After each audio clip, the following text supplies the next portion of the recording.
Habari za jioni, nasikika vizuri? Ndio, nasikika salama kochi. Habari yako? Salama kabisa. Okay, sasa kwa haraka haraka nataka tufanye mapitio ya wiki iliyopita, tuangalie soko vile lilikuwa, na vile ambavyo mambo yamekuwa yakienda. Kwa hiyo naomba ni share screen ya kwangu hapa ili tuweze kuanza.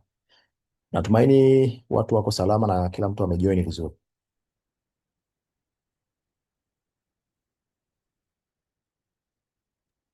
Sawa.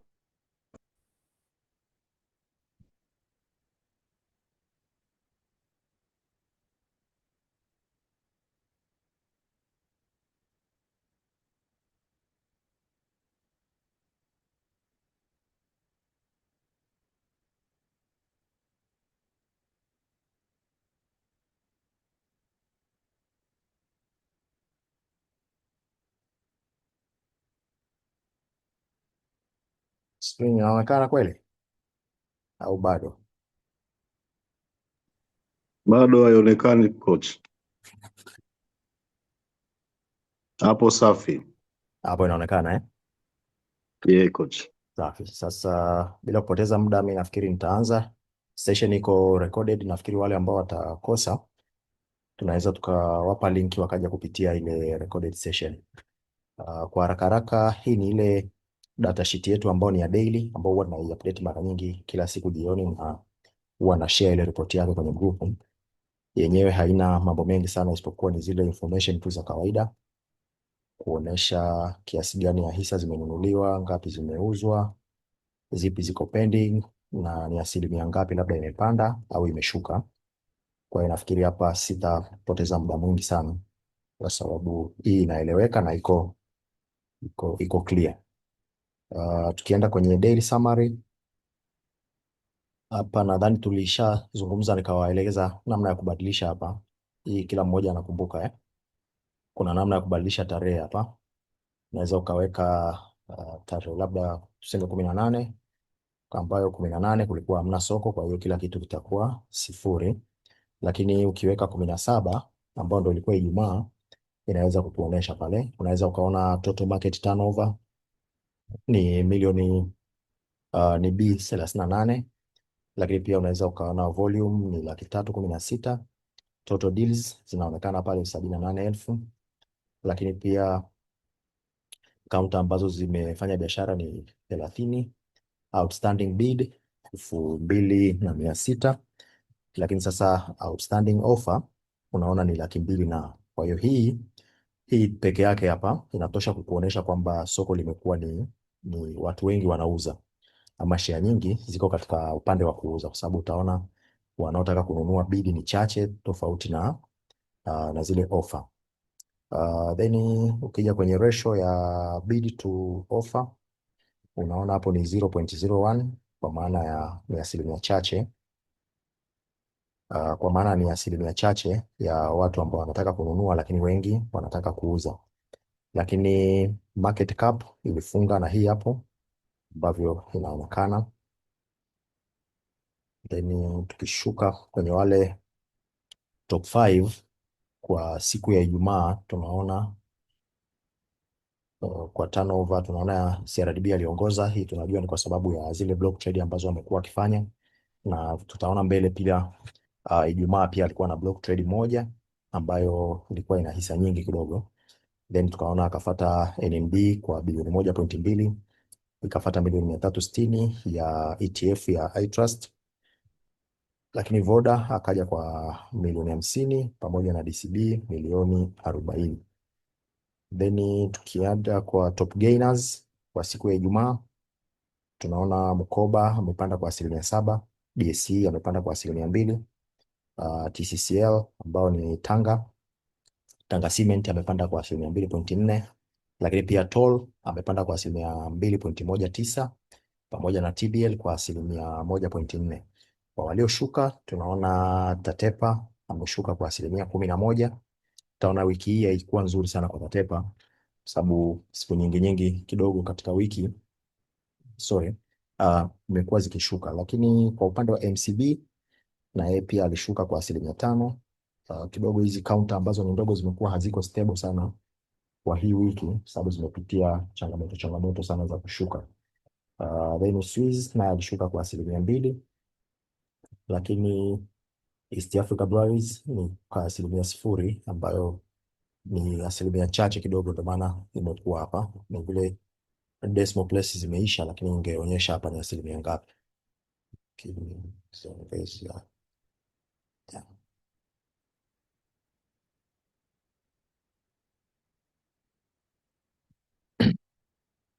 Ukiangalia kwa upande wa soko kwa siku ya Ijumaa kidogo lilikuwa bullish, kwa sababu utaona kampuni 16 zilikuwa zimegain, lakini 10 zilikuwa gainer, walikuwa gainers, lakini 4 zenyewe zilikuwa ni kama zimepoteza, lakini 16 zikawa neutral.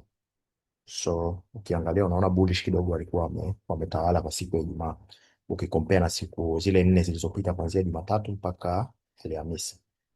Then tukija kuangalia sasa kampuni moja moja, unaweza ukaona nyingi zimekuwa katika upande wa kuuza sana, wauzaji ni wengi kuliko wanunuzi, tofauti na hawa TPCC ambao ni Twiga. Unaona kidogo upande wa kununua wamekuwa wapo, tofauti na kuuza hamna mtu anataka kuuza. Na pia Voda naona 171 ziko sokoni, lakini ni 20 tu ambazo zinahitaji kununuliwa. Kwa hiyo unaweza ukaona kwa upande huo kidogo hizo kampuni mbili ndio zinaonyesha matumaini ya watu wanataka kununua. Lakini tukija sasa kwenye sentiment engine, hapa hakuna tofauti kubwa, isipokuwa kianzia kuanzia juu mambo ni yale yale. Unaweza ukaona vitu vyote viko sawa. Hii ni kwa siku ile ya Ijumaa. Ukiweka labda tarehe 16 ambayo na Alhamisi, unaweza ukaona pia tofauti. Kuanzia mwanzo unaweza ukaona soko limekuwa kidogo wiki hii likiwa linashuka, ama halikuwa strong kama wiki zilizopita. Kidogo imekuwa linashuka, tofauti na vile ambavyo limekuwa likipanda. Tunaona tu Voda kidogo ndio ana 66% hapo, pamoja na wale TPCC nao kidogo wako kwenye 18. Lakini tukija chini hapa unaweza ukaona trend ya Voda. Hii ndio ile nilikuwa nawaambia. Umeona sentiment kidogo zilishuka, imepanda kidogo, imeshuka, imepanda kidogo, imeshuka kidogo, sasa hivi imeanza kupanda. Hii ni kuonyesha ni kwamba watu wengi wanauza, wengi wananunua, wengi wanafanya kitu gani. Ukija kwenye zile counter zetu tunazozipenda NMB, unaona pia upande wa NMB hapo.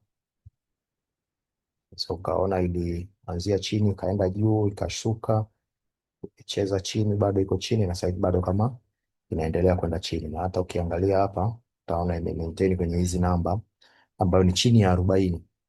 Kwa kwenye chini ya 40 juu ya 20, kwa hiyo iko katikati hapo.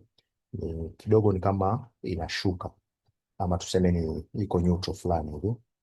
Lakini tukija kwa upande wa CRDB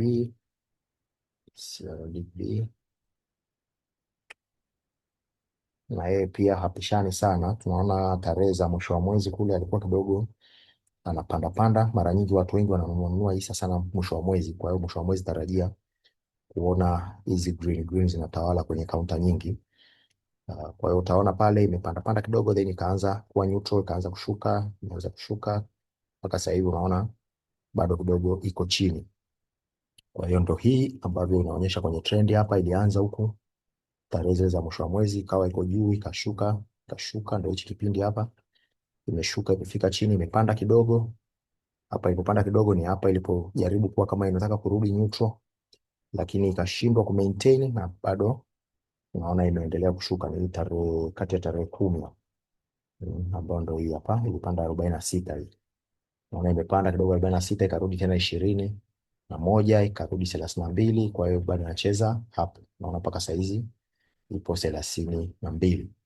Unaweza ukaangalia hii, unaweza ukafanya hata na wewe kwenye template yako pale ukaangalia ukaweza kuona. Kwa hiyo hapo ndio iko hivyo. Kampuni nyingine labda tuone Nico. Yeah, Nico naye hapishani sana na CRDB. Naona mwisho wa mwezi kidogo alifanya vizuri na tarehe za mwanzo pale, lakini kutoka pale naona kidogo hapo naona 39 alikuwa 21 kwa 16 alienda chini sana 16 karibu 39 alikuwa. Kwa hiyo unaweza ukaona vile ambavyo trend inakwenda sasa. Pengine labda sasa hivi ikageuka ikaendelea kupanda, hatuna hakika, lakini tunaona kwamba 16 ndio imekuwa chini zaidi, ambao ni hapa. Kwa ukiangalia hii 16 utaipata ni hii point hapa, yani 16 iko sana, hii 16 ya 16 ndo kama chini zaidi. Kwa hiyo unaweza ukatumia hizi taarifa kwa ukiwa unanunua, inaweza ikakusaidia pia. Then tukija kwa upande wa weekly, hapa sasa tuna wiki yetu ambayo ni ya 29. Wiki iliyopita ilikuwa ile ya nyuma ilikuwa 28, ambayo tuliona turnover ilikuwa 160 bilioni, lakini sasa hivi tuko wiki ya 29 ambayo tunaona turnover imezidi, imeenda bilioni 178 na pointi, ambao volume tunaona ni milioni 2.4, lakini deal tunaona ni 389 outstanding zilizobaki sokoni ambazo wanataka kuuza ni 15,000, wanaotaka kununua naona ni milioni 1 na 900,000. Naona hisa zinazouzwa ziko nyingi kuliko zinazonunuliwa, kwa hiyo inatuonyesha kwamba wiki kidogo imelalia upande wa wauzaji. Wauzaji wamekuwa wengi kuliko wanunuzi, kitu ambacho pia kinafanya bei zinakuwa zisipande ama zinapanda kwa kuchelewa ama kwa kusuasua. Average daily turnover ile ya kila siku tunaona ni kama B35 hivi, ambayo hii ni sawa na hii hapa, unagawanya kwa siku 5 ili uweze kupata kitu kama hicho, ili uweze kupata namba kama hiyo.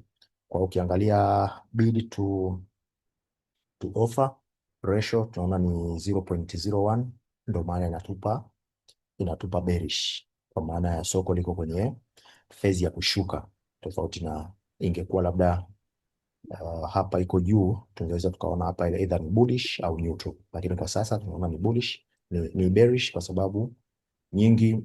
Ukiangalia outstanding bid pamoja na outstanding offer, tunaona bid ziko chache lakini offer ziko nyingi, na maana watu wengi wanahitaji kuuza.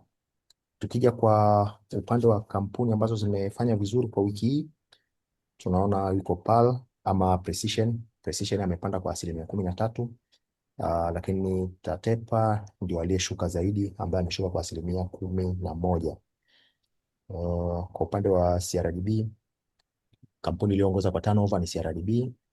Tunaona hapo B173 zote zimetoka ni kwake, lakini ukija kwa upande wa volume pia tunaona hapo average 230,000 kwa kila siku. Kwa hiyo tukitazama tunaona CRDB hapo ndio ameongoza kwa hizo sehemu mbili. Nataka nibadilishe hapa niweke wiki ya 28 tuweze kuona nani walipanda sana na kushuka sana wiki iliyopita, ili tupate ile trend nzima. Wiki ya 28 tunaona pia Precision ndo alifanya vizuri kwenye kupanda, lakini pia MCB alishuka zaidi. Kwa hiyo kwenye upande wa kushuka tunaona wiki hii Tatepa ndo amechukua, lakini wiki iliyopita alikuwa ni MCB. Wiki ya 27 tunaona Kenya Airways ndo alikuwa amepanda zaidi, lakini pia aliyoshuka zaidi alikuwa ni MCB. Kwa hiyo unaweza ukaangalia then ukapata picha ya kinachoendelea. Wiki hii tunaona amekuja Tatepa ndo aliyeshuka zaidi. Kwa upande wa monthly tuko mwezi wa 7 na turnover mpaka sasa hivi kwa mwezi wa 7 imeshafika B357. Volume tayari tunaona ni milioni 8. Deal tayari zimefika 900,000, lakini outstanding kwa mwezi huu tunaona ni milioni 1, bid milioni 1.2, pamoja na zile offer kwa mwezi ni milioni 4.7. mpaka sasa hivi kwa mwezi huu waliopanda sana tunaona yuko PAL, lakini aliyeshuka zaidi ni Tatepa, na upande wa stock ambayo imekuwa na turnover kubwa kwa mwezi huu wa saba tunaona yuko CRDB. Hapa pia unaweza ukaweka mwezi wa sita ukapata data zake. Kwa mwezi wa sita data zitakuwa chache sana kwa sababu nilianza tarehe za mwishoni pale, kwa hiyo kuna information zingine ambazo hazipo. Ukirudi kwenye data sheet ya kwetu hapa tatuonyesha, tutarudi hapa, naona tulianza tarehe 29. Kwa hiyo kuna data tu za siku mbili tatu hapa kabla mwezi hujaisha, nadhani siku mbili au tatu, ya siku mbili, tarehe 29 na 30. Ndio maana kidogo taarifa hapa zinaonekana ni chache, lakini kwa sasa tuko mwezi wa saba. Kwa ukija kwenye mwezi wa saba ndio mambo yako hivyo, picha ndio iko hivyo. Kwa upande wa NMB pamoja na CRDB mambo yako hivyo. Naona hapa katika upande wa mabadiliko ya bei CRDB ameongoza. Ukija upande wa turnover kwa kila siku CRDB bado kaongoza. Ukija upande wa bid kwa maana ya wale wanaotaka kuuza CRDB kaongoza. Outstanding offer CRDB bado kaongoza. Ukija kwenye volume kwa upande wa siku CRDB ameongoza, na hii imechochewa sana na zile block trade. Lakini ukija kwenye upande wa market cap kwa hii wiki bado CRDB ameongoza. NMB anakuwa ameongoza katika upande wa bei. Naona yeye amepanda, bei yake imepanda, nafikiri unaweza ukaona. Lakini pia kitu kingine alichofanya vizuri ni deals za kila siku. Yeye ameongoza kwenye upande wa deals kwa sababu yeye amekuwa akiuza zaidi kwa retails ama kwa wale wawekezaji wa rejareja ama binafsi kama mimi na wewe na wengine. Lakini kwa upande wa CRDB yeye kidogo amekuwa anafanya hizi block trade, ndio maana kidogo unaona kwenye upande wa turnover na kila kitu ameongoza, lakini kwenye upande wa deal amezidiwa na NMB, kitu ambacho sio kawaida. Mara nyingi CRDB ndio inakuwa inaongoza kwa deals, lakini kwa sababu ya hizi block trade ndio maana tunaona overall CRDB imefanya vizuri katika hili. Tukija katika dashboard hapa ina taarifa zote za mwezi ambazo zipo kwenye hii sheet, naweza inaonyesha hapa kutoka tarehe 29 mpaka tarehe ambayo tupo leo hii, na ukiangalia data zote ziko pale, lakini ambacho ni kizuri zaidi ni graph kukuonyesha. Hii inaonyesha turnover ya kila siku, na unaweza ukaona kuanzia tarehe 29 naona ilikuwa bilioni 7 ikaja bilioni 4. Unaweza ukaangalia tu hapo ikakuonyesha vile imekuwa. Hapa ni ile siku kulikuwa kuna bilioni 136 37 block trade ya CRDB ambayo ilikuwa ni tarehe 10. Then kashuka, kulikuwa hakuna block trade. Hapa pia kulikuwa na block trade, hapa kulikuwa hakuna block trade, hapa kulikuwa na block trade, kulikuwa na block trade. Hii ni Ijumaa. Kwa hiyo unaweza ukaona trend ya soko. Mara nyingi tumekuwa tukicheza kwenye bilioni 4 5 4 5, chini ya 5 hapo ndo wastani imekuwa 2 3 2 3 4 5 hapo. Lakini hizi siku ambazo unaona bar zimekuwa kubwa sana, unavyoona bar zimekuwa kubwa sana kama hivi, tunaona kabisa hapa ni kwamba kulikuwa na block trade, kulikuwa na block trade, kulikuwa na block trade, kulikuwa na block trade. Kwa hiyo hii wiki imekuwa na block trade nyingi ambazo ukizijumlisha turnover yake inaizidi hii block trade ambayo ilifanyika, block trade moja iliyofanyika siku ya Alhamisi wiki ile iliyopita. Kwa hiyo ukiangalia hapo nadhani unaweza ukaona picha, kwa sababu hapa kuna 75, hapa kuna 55 tayari. Ukiweka pamoja hizo zinakuwa zimevuka hii 130, bado huko tena kuna 38. Ndio maana wiki hii tumeona turnover ni kubwa zaidi kwa mwezi huu kuliko hata wiki iliyopita. Lakini tuishie hapo, tunaenda chini tena tuweze kuona peleka sehemu nyingine. Okay.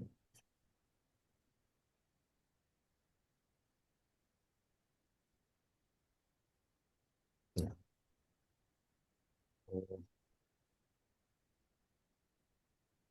Kwa hiyo katika upande wa turnover hapo tunatoka tunakuja kwenye total bids pamoja vice offer. Unaweza ukaona hapa offer vile ambavyo offer zimekuwa nyingi. Ukiangalia hapa bid hata hazionekani, ziko mahali chini hapa kidogo sana. Kwa hiyo unaona offer kwa hizi siku hapa kumekuwa kuna wauzaji wengi sana. Unaona hizi baa nyekundu hizi zote ni wauzaji. Mm. Wanunuzi ndio hao wako kidogo sana, wako chini. Kwa hiyo kumekuwa kidogo pressure imekuwa kubwa kidogo upande wa kuuza, kwa maana pia bei unaona hazipandi kwa kasi, lakini pia uh, zina zinakuwa kaunta zingine zinashuka kwa sababu pressure ya upande wa wauzaji imekuwa iko juu.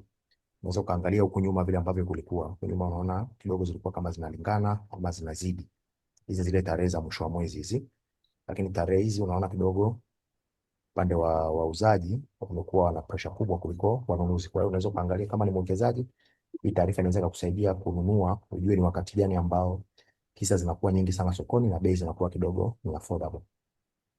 Unaweza ukaitumia katika hilo ikakusaidia. Kumbuka una access na hii, unaweza ukaingia kwa muda wako ukaangalia na ukajiridhisha kwamba trend inaendaje. Inaweza kukusaidia kwa mfano kama hapa, so ukaangalia hapo ukaona una hapa wauzaji walikuwa wengi sana, walikuja wengi sana, wameanza kupungua kidogo Alhamisi, ukija Ijumaa kidogo pia wamepungua, tofauti na wanunuzi hapa chini. Kwa hiyo pia unaweza ukaangalia hiyo ikakusaidia katika kufanya maamuzi. Kija upande wa gainers na losers kidogo, unaona hapa ndo kidogo chati zinaenda sawa, na ukiangalia Ijumaa kidogo ilifunga na picha tofauti. Unaona gainers walikuwa wengi lakini losers walikuwa wachache. Na siku iliyopita kwa maana ya tarehe 16 tunaona pia kulikuwa na 12 kwa 9. Hii nyingine kukawa na 7 kwa 14, nyingine ikawa na 10 kwa 9. Naona huku kidogo huku losers walikuwa wanaongoza. Hii ni kutoka Jumatatu pale, naona losers walikuwa wako wengi. Kaunta nyingi zilishuka bei, chache zilipanda. Hapa 9 zilipanda, 10 zikashuka. Hapa tunaona 14 zimepanda, 7 zimeshuka. Hapa tunaona 9 zimepanda, 12 zimeshuka. Lakini hapa tunaona 10 zimepanda, 4 zimeshuka. Kwa hiyo unaweza ukaangalia pia ikakusaidia. Hii ni Ijumaa, Alhamisi, Jumatano, Jumanne, Jumatatu. Hii hapa tena ni Ijumaa. Kwa hiyo unaweza ukaangalia ukajua kwamba huwa trend inaendaje kwa wiki na mambo huwa yanakaaje. Kwa hiyo kwa kufika hapo mimi nimemaliza. Nafikiri kama kuna mtu ana swali labda kwenye chochote tunaweza tukapitia ili tuweze kufunga, kwa sababu saa 2 pia nina session nyingine. Karibuni.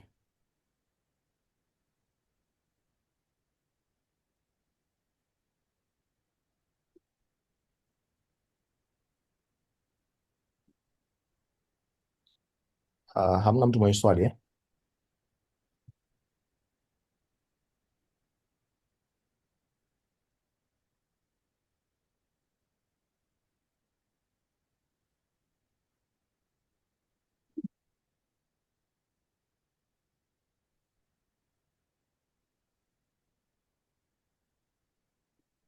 Okay, kama hamna swali nitamaliza hii session, nitafunga. Nafikiri nitashare link kwenye grupu kwa wale ambao hawakuweza kushiriki, wataiangalia pengine muda ambao ikiwa imekamilika kudownload.